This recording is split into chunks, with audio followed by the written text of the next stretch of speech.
Welcome to Just One Q. I'm Dr. Melissa Horne, a diversity, equity, and inclusion advocate.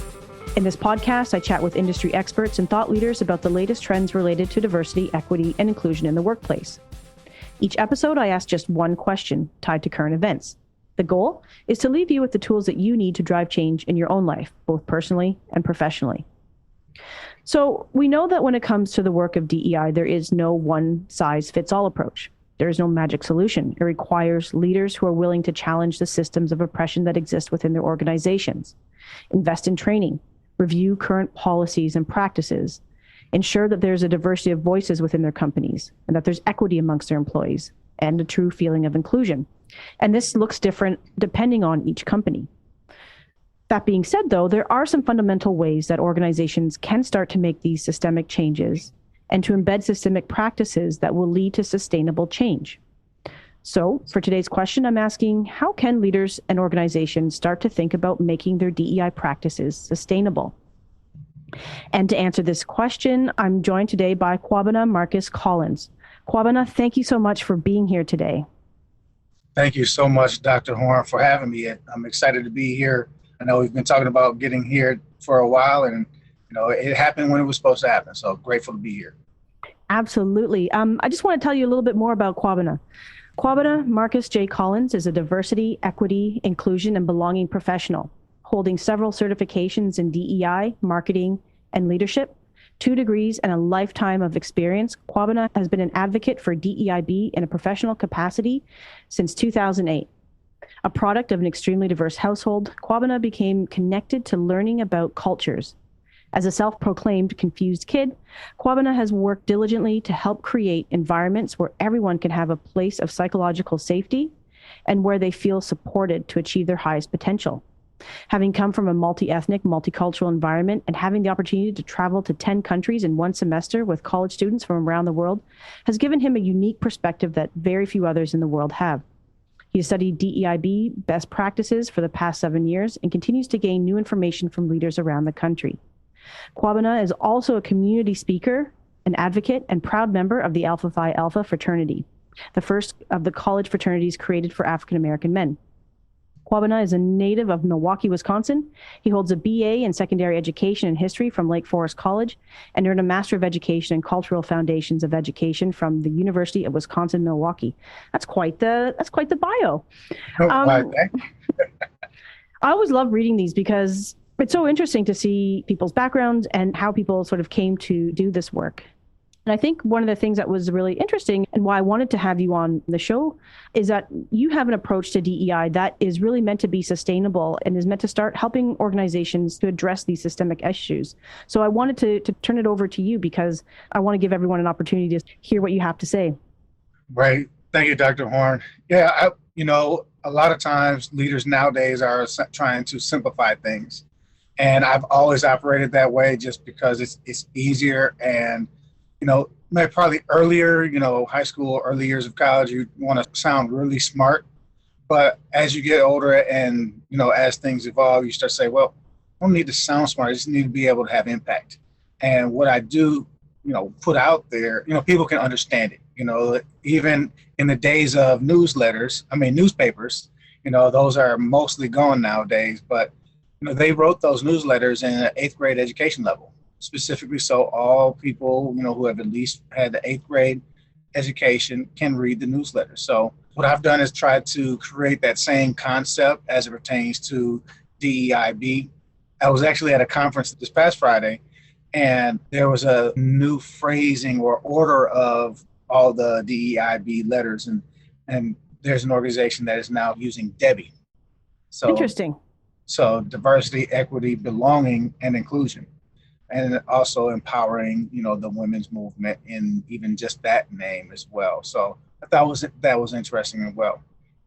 But I like to use what I call the 5 R's. Mm-hmm. Try to keep it very simple: recruitment, retention, reputation, representation, and resources. Every organization and every person within every organization is on their own journey. And, it's kind of like the old school books, choose your own adventure. Mm-hmm. If you already made it this far, you may need to skip to this page. And so it's not a linear path. There are multiple things. It's a multi-matrixed journey. A lot of the concepts, even within my 5 hours, are going to have overlaps. That's why, it's not a check the box thing. It's a journey with multiple layers happening simultaneously, and then some things based on, if you've read the book, The One Thing, which talks about, putting things in line. And if you put things in the right order, things will start to move further and faster and have a stronger impact in the end. And so, when we think about recruitment, there's so many different things that drive recruitment, especially from a diversity, equity, inclusion, belonging process. So when you think about recruitment, a lot of times professionals will, either in HR or TA, they'll do what I call the post and pray. Post and pray with the A. So they'll post a job and they'll pray that the right person has the time to read the job description, pray that the words in the job description don't turn them off from the position, pray that they're inspiring enough to make them want to apply, and then pray that they have the time to apply before the job closes, and then pray that they're the right person for the job. That's a lot of praying. That's a lot of it. Then, unfortunately, some HR departments and some recruiters, that's all they have the capacity for. Yeah. And when you do that, you're really relying on the brand of that organization. And usually, if they have consumers of some sort, they're relying on the consumer brand, not the employer brand, right? Which are two very different things. And I'll talk a little bit about the employer brand in a minute. And then you have post and pray with the E. And so more like the lion or the tiger, the apex predator. Sounds a little aggressive, but it's really about going out and seeking the people that you're looking for. It's kind of like fishing. A lot of times, and historically, organizations will say, well, cast a wider net. Right. But if you're in the same ocean, you're going to get more of the same. So instead of casting a wider net, go to a different pond or a lake or lagoon. Sometimes, you might be able to get more with less because you can have a concentrated group that has more of what you're looking for, as opposed to just going to the same organization and trying to talk to more people. Most organizations don't have that type of capacity from a recruiter, talent acquisition professional standpoint. And so the other thing that we have to understand in this recruitment process is we have to understand where we are. Can't just jump into it and say, hey, we're going to go to every HBCU, we're going to go to NABA, we're going to NSBE. Well, does your tech team need people from NSBE, or do they need somebody from SWE? So at first we have to dig deep and understand where our nuances are in our organization, but by department, because most departments don't look exactly the same depending on the field. Right. There are some fields that are very male dominated. So I'm going to focus more on women, and along with that, women from different backgrounds if I'm missing that demographic as well. Now, it's not to say that I'm going to discriminate against, men or white men or straight white men or cisgender straight white men. It means that my job as a recruiter, or the organization's job as a recruiter, is to fill the pipeline with an equitable group of professionals so that there is a chance for us to have a highly qualified candidates from all different walks of life. So again, what I like to do is more of the post and pray, but even more, I would suggest that there's other ways to create an employer brand that draws the right candidates to yourself. Yeah, I think that's really important, right? Especially if in the past you have a reputation of sort of, not necessarily hiring folks from diverse groups. Right, exactly. I mean, when you think about in sales, if I want to capture a new market, then I'm going to create products for that market, and then I'm going to market my goods and services in that market. So why not do the same with recruitment? If I want to tap into a new market, I create new products, i.e. new recruitment strategies, i.e. maybe events that are particularly targeted towards the markets I'm looking for, and then I implement it that way. It's, again, the hiring managers, they don't have anything to do with the D&I hiring, diversity hiring, except for removing bias. Right. Like that's their main job as in the recruitment process is to remove bias and look for the best candidate. The lion's share of the work is on the HR and talent acquisition teams. And then, building different pipelines, potentially, doing pipelines at HBCUs or organizations like NABA and SWE and NSBE, HAKU, things like that. But again, that's a part of the overall process. It's not just do one of these things and you're good. Right. You also have to understand what your team looks like. I'll talk about that shortly, but this is one of those places where there's an overlap between representation and recruitment, because if you're recruiting, at these organizations and you can't find somebody within your organization that can culturally identify with that community, that says a lot to a candidate. Right. So, and then obviously we don't want to spend a whole lot of money and time, let's just throw out a round number, $1 million on talent acquisition specifically to get diverse candidates, and then they turn around and leave, which goes to the second R, which is retention. Right.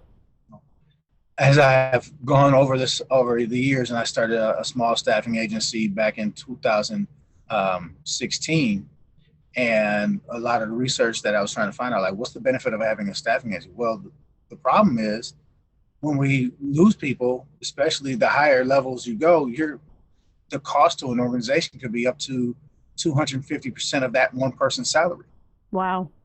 And so if you've got let's say a $200,000 salary position, it's going to cost $400,000, $500,000 is going to cost the company that much money.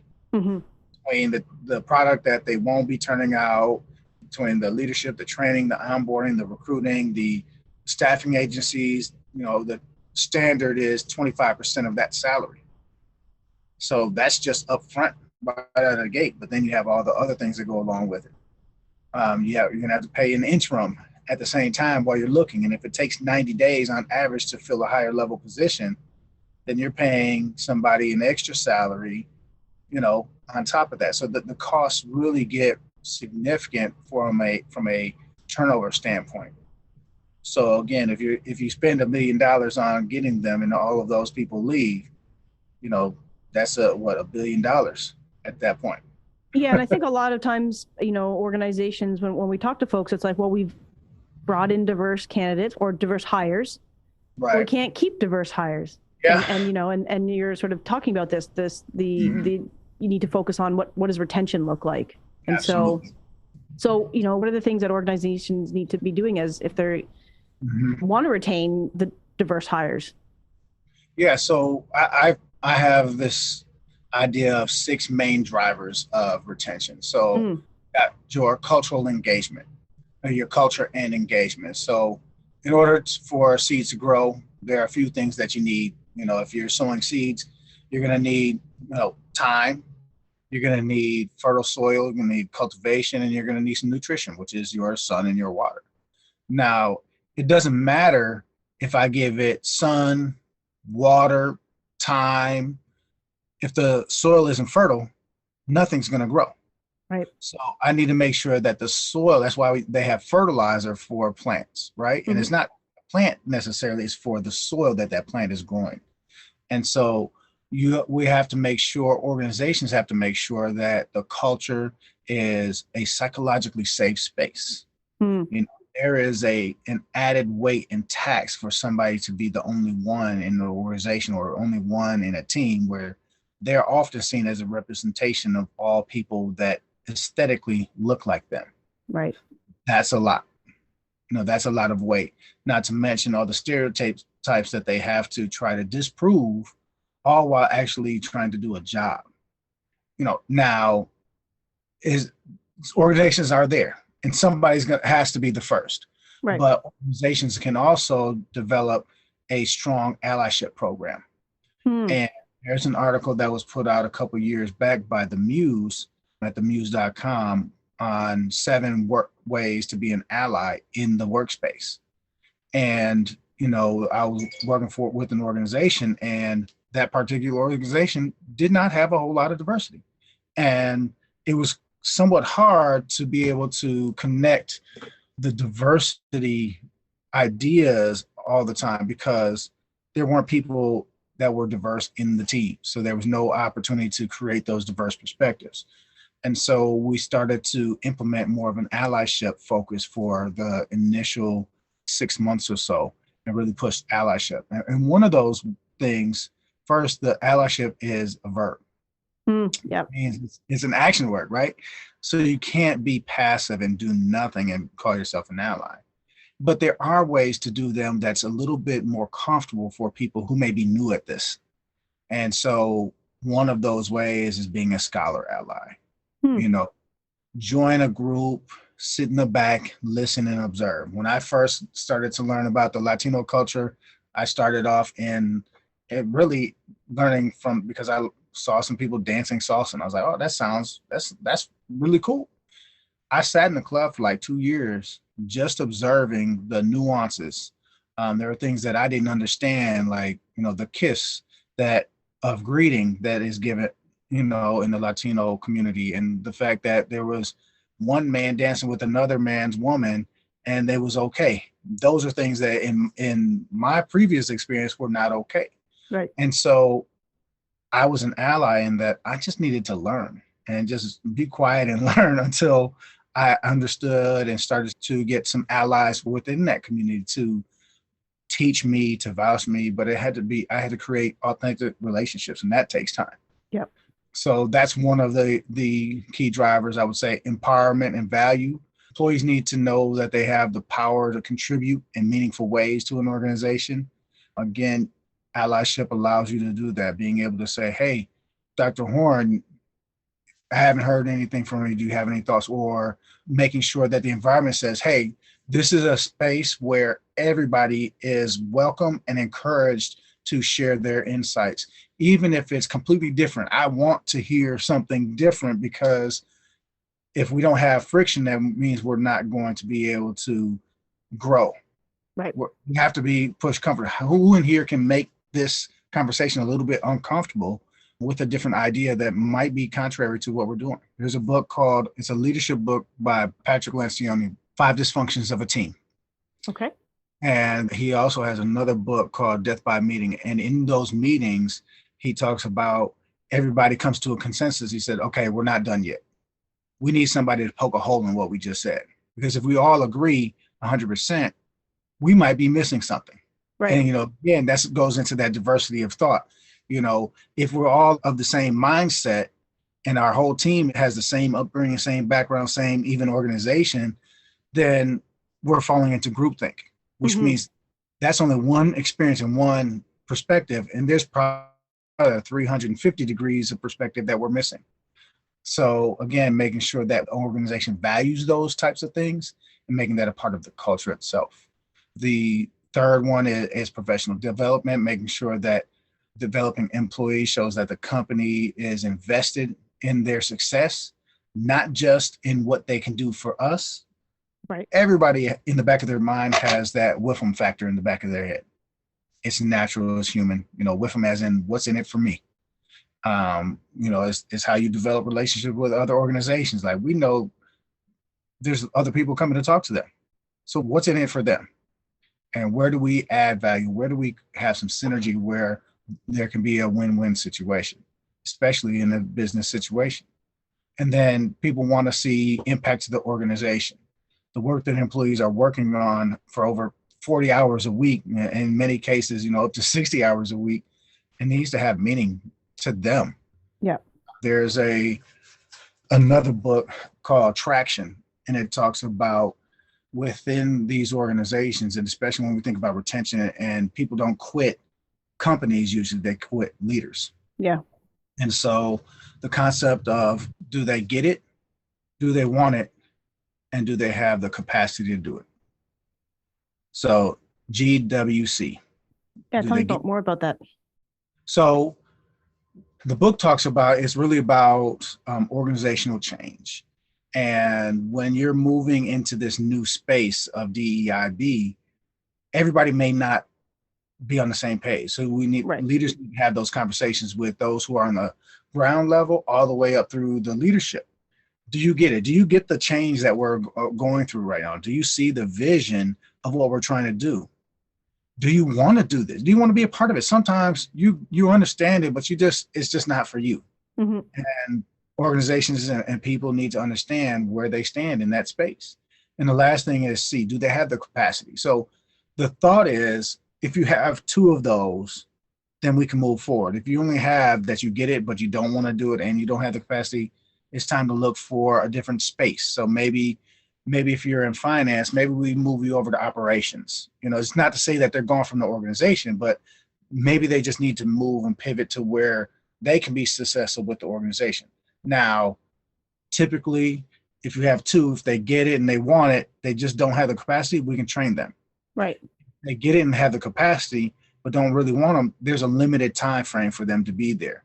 Right. And if they want it and have the capacity, but they don't quite get it, we just need to have some more conversations and explain it a different way. Again, we're talking about diversity of thought, diversity of understanding. Neurodiversity is something that is really garnering a lot of attention nowadays, and it's for good reason, because it's something that transcends all the other things, because some people just have different ways that their mind works.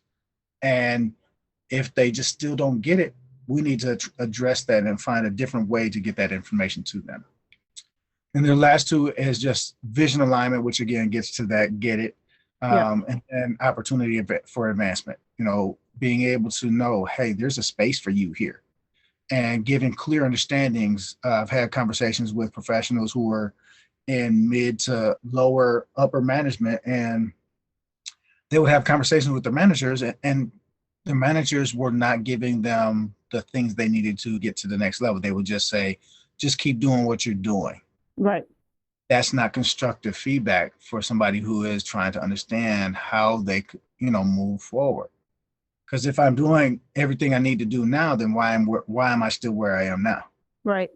Yeah, making it a real opportunity for advancement. I think earlier this season, I talked with, and we both know Florence, who talked about the latter approach of talent management and actually just creating opportunities for advancement within organizations. For folks who are listening, you can go listen to the episode with Florence. She brought a lot of really great ideas around how you can incorporate DEI into talent management. But absolutely, yeah, Florence is phenomenal professional. And then so getting into the fourth one, which is representation, which has an impact in multiple different ways. Again, I talked about the recruitment side of things. Yep. If you can't show up, how do you show up at career fairs or job expos? How are you showing up when you're bringing people in? What does your interview team look like? If I don't see anybody that looks like me, I remember having an interview with a bank for a diversity role, and the entire committee was white women, probably in their 50s. That wasn't a good representation of diversity in any way. Everybody literally, every one of them had blonde hair. Every one of them was about the same age, and they were all in HR. And so they didn't even have any difference from, some of the partners that this position will work with. So again, how are we representing from a candidate experience internally? How are we representing? So there are some statistics that talks about human dynamics and how people's personal networks have an impact on, their experiences. So overall, the social networks of whites are 91% white, and Black professionals is typically around 80%. And Hispanic Latinos, actually, the information says that Black networks are 65% Black, and Hispanic Americans or Latinx community is 46% Hispanic. And so this also goes back to that recruitment side, right? Right. If I'm doing referral programs and all my network looks like me, then who am I going to refer? And if the majority of that organization if 80% of the organization or 90% of the organization is white, you're going to get mostly white referrals. Right. Which historically referrals are the best way to hire because you get the best candidates typically. Again, so how is your representation ultimately affecting the ability to even have a strong referral program. And then your external representation, are you bringing people to fairs? When you're doing promotions and commercials, what does that look like? One thing you don't want to do is make this false truth, when you're marketing, just like your organization is the HBCU of corporate America. Right. That's not what you want to do. I think it's okay to have those videos, but to make sure that it's clear that this is a video specifically on this group within this organization. This is not a full, complete representation of what your experience will be as, say, a member of the LGBTQ community. So it's not to say that every person that you're going to work with is an ally or a member of the LGBTQ community. That video is specifically to their experience within the organization. Yeah, so authentic representation. Absolutely. Absolutely. But again, if you don't have that representation within the organization, make note of that too. Be honest. Yeah. Organization will respect that you're honest about it, because that means that you're heading into a psychologically safe space. So if a diverse individual who would be, the only one is going into an organization, they know they're going to be the only one. And they know the organization is saying, hey, you're going to be the only one, but this is what we're doing to make sure that you are, can bring your authentic self to the organization every single day, and that your ideas are going to be valued at the same level as anybody else. And you're going to have opportunities to have impact on this organization at your own. It's not to, again, that there's that also that risk of, tokenizing somebody. Right. Say, oh, you're going to have impact because we're going to use you for every commercial that we do for our Latino community. That's not necessarily the right way to go about it. Some people are okay with it, but the general consensus is that's not a good thing. Yeah.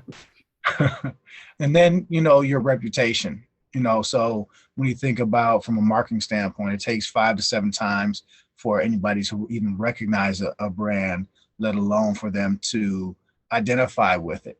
Right. And so if they're just recognizing the name after 5 to 7 times, then what do you have to do to not only create a brand of this is X company, but this is what it's like to work at this X company? And a lot of times word of mouth is going to be the best way to do that. So it means you got to make sure that people who are there are, having a valued experience. Yeah, and I think that the sort of your employment reputation is something that we're seeing it more now with things like Glassdoor. You can start, people are checking that now. They're using these reviews as they're looking for their next career, or if they're, looking at an organization. And I think that's something that goes beyond sort of having that diversity statement on your website. Like, how are you known within various communities? And I think, not that folks weren't checking into this before, but I think it's more important now than ever before, because people, are sort of fed up with, performative statements. They're checking out, like, is this company actually living up to what they're saying? Right. Yeah. There was a statistic that was at the conference last week that talked about there was $1 billion that was claimed or declared for DEI efforts after the George Floyd murder. A year later, only 1% of that $1 billion, or was it $50 billion? I think it was $50 billion. Only 1% of that had actually been spent towards DEI efforts a year later. I think another thing that organizations can do, again, as we think about how can this be sustainable, is what we're doing here. Have a podcast. Again, going back to that what from what's in it for me. If there's a podcast, a recurring messaging that adds value to people, even if that organization is not the one I'm looking for, I'm going to say, hey, so-and-so company has a really good podcast on best HR practices. You should check it out. So now, as an HR professional that works at company Z, I'm just trying to get this content. But over time, as I understand, like, oh, they've got so that this has got to be a good place to work for. They have like podcasts on all the best practices. I use everything that they talk about. Mm-hmm. So when a position opens up, now they're actually on my radar. And so it's kind of that Hansel and Gretel type of what I call recruitment. So Right. combining that marketing and that recruitment into one unified process. And, if a brand that blogs generates 67% more leads, that's again creating that pipeline based on your brand, not just some flashy piece of paper that you're trying to get out there one time. So again, going into what's called attraction recruitment, or my idea of recruitment. And then lastly is resources. Again, we talked about this is a journey. Every person is in a different space. Some organizations might want to do IDI, the Intercultural Diversity Index. Some organizations may want to start with that, and so that they have a base where they are right now and where their leaders are right now, and so that they can start to move forward. Other people may have already taken the IDI or taken something similar, so they kind of have an idea of where they are, where they want to go. There are a lot of people who are very new to this whole concept. Again, we talked about networks, and if my network looks all the same, then this hasn't necessarily been a concern for me. I would say that most people are not going to be compelled to move until something personally affects them. Mm-hmm. When I didn't think anything about the LGBTQ community until I found out my sister was lesbian. At first I just thought my parents were joking when they told me your sister's gay. I was like, but they were serious. And my brother asked, how long did you know? And at that point I knew it was real. And then I started to think about all the things that I might have said in the past, or things that were just common, uses of words that are offensive to that community that I never even gave any thought to, because it just didn't affect me or anybody that I knew. And in most cases, I would say people are going to be the same across the board. It's a human thing. But as people start to become exposed, they're going to need somewhere to go. We can't just throw, hey, you have to do unconscious bias and microaggressions and allyship and throw out this, huge glossary of terms. That's a little bit overwhelming. Working with an organization, that was their statement, that this is really good information. I just don't know where to start. I don't know what to do with all this. So what we did was we created a bank of resources, so that people could choose their own adventure. Like, okay, I get that. I'm ready to move forward on my next piece of knowledge. And then as allyship becomes a part of the culture within the organization, people are going to start to look for that information, and they're going to say, okay, I'm ready. I'm getting my endurance up. I can't right now. I couldn't go out and jog 5 miles. I couldn't do a 5K right now. No, me neither. But if I start by walking, but I can't just walk one day and then in 10 weeks say, okay, I'm ready to run. Mm-hmm. It has consistent growth. So I have to put in the effort every single day, and every day I'll get a little bit better. But I have to push myself. You don't build muscle by doing what you can do easily. That's right. You have to rip the muscles and get uncomfortable before you can build your muscle and your endurance. So I think that's where those resources are going to come into, making sure that your L&D team has everything they need. Organizations developing at least one person to focus on diversity trainings, making sure that the organization is connecting with community resources. Because again, you may not have the content in your 4 walls of your organization. So what are the other resources that you're in? Do you have partners? Do you have partners with the Black Chamber of Commerce, or with the area diverse abilities organizations, with the VA? Do you have community relationships so that you can share that with your people so that they can continue on their journeys? Those are my 5 R's of your Debbie, or your diversity, equity, inclusion, and belonging. I'd like to make sure that we put belonging on there, because we can have, again, it goes back to that psychological safety. Yeah.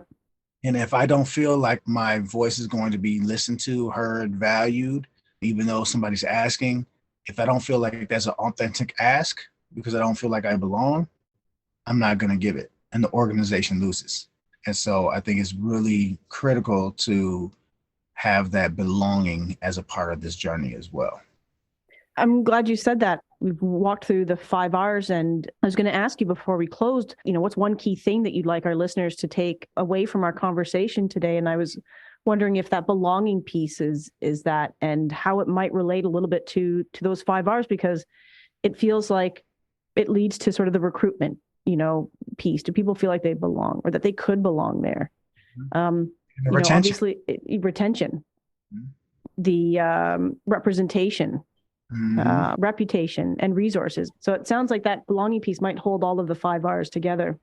I would absolutely agree that belonging is like the umbrella under which all of the 5 R's would sit. Ultimately, the goal is the goal for DEI is for the people to be able to feel comfortable bringing their full authentic self wherever they are at any given time. That means they belong. And some people may have either somehow acquired the skill and the mindset to belong no matter where they are, but that's not the majority. There are lingering effects of the history of this country that will permeate people's current living existence, and it will insert doubt. And that's, again, where belonging and people being reinforced and affirmed in their organizations and in different groups where they are the only one, or where their perspective is the only one. Because again, in order to see the same, one thing 100%, you have to have 360 degrees of perspective. And oftentimes organizations that have a 90% homogeneity, they're missing they're missing 90%. Yeah. Right. So, yeah. I don't think I could, sort of top off what we've just, I've just wrapped up our conversation today. Kobena, for those who are interested in learning more about you and your work, or want to keep up with you, where can they go? Yeah, they can find me on LinkedIn, Kobena-Marcus J Collins. It's KOBENA-MARCUS. Middle initial is J. Last name is Collins, COLLINS. Perfect. So I'm here every day. Yes, and we'll make sure that we've got Kobena's LinkedIn handle as well in our show notes. I can't thank you enough for chatting with me today and for sharing the 5 R's and really for sort of wrapping up the conversation so nicely. Thank you so much. I appreciate that. And I appreciate you. Continue to keep doing what you're doing. Your podcast is a tremendous resource to anybody who's looking to be engaged in this space. I appreciate that. And for those listening, if you have any of your own questions, or if you'd like to be a guest on the show, please feel free to reach out to me on LinkedIn. Until next time, I'm Dr. Melissa Horne, and this is Just One Q.